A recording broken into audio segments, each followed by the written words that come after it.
രാവിലെയാണ് അയാൾ ആ സത്യം മനസ്സിലാക്കിയത്. തൻ്റെ കയ്യിലുള്ള പേഴ്സും ക്യാഷൊക്കെ നഷ്ടപ്പെട്ടിട്ടുണ്ട്.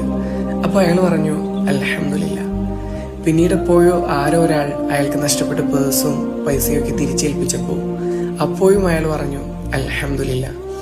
ഇതൊക്കെ കണ്ട് കൂടെ ഉണ്ടായിരുന്ന അയാൾ ചോദിച്ചു, നിന്റെ പേഴ്സും പൈസയൊക്കെ നഷ്ടപ്പെട്ടപ്പോൾ ഒരു സങ്കടം കൂടാതെ ഈ അൽഹംദുലില്ലാ എന്ന് പറഞ്ഞു. ഇപ്പോൾ അത് തിരിച്ചു കിട്ടിയപ്പോഴും നീ അൽഹംദുലില്ലാ എന്ന് പറയുന്നു, എന്തുകൊണ്ട് അങ്ങനെയൊക്കെ? അപ്പോൾ അയാൾ മറുപടി പറഞ്ഞു, എടാ, എനിക്ക് നഷ്ടപ്പെട്ടതൊന്നും എനിക്കുള്ളതായിരുന്നില്ല. ഇനി എനിക്കുള്ളതാണെങ്കിൽ ഏത് മലയുടെ ഉള്ളിലാണെങ്കിലും എൻ്റെ അടുത്തേക്ക് തന്നെ വന്ന് ചേരും. സോ നഷ്ടപ്പെട്ടു എന്ന് കരുതി നമ്മളതിൽ സങ്കടപ്പെട്ടിരുന്നാൽ അത് തിരിച്ചു കിട്ടിക്കൊള്ളുന്നില്ല. നമുക്കുള്ള ഒന്ന് നമ്മുടെ അടുത്തേക്ക് തന്നെ വരും, അതിനെവിടെയാണെങ്കിലും. പിന്നെ നമുക്ക് സംഭവിക്കുന്നതെല്ലാം നമുക്ക് നല്ലതിനാണ്. ചിലപ്പോൾ അതിപ്പോൾ മനസ്സിലാവും.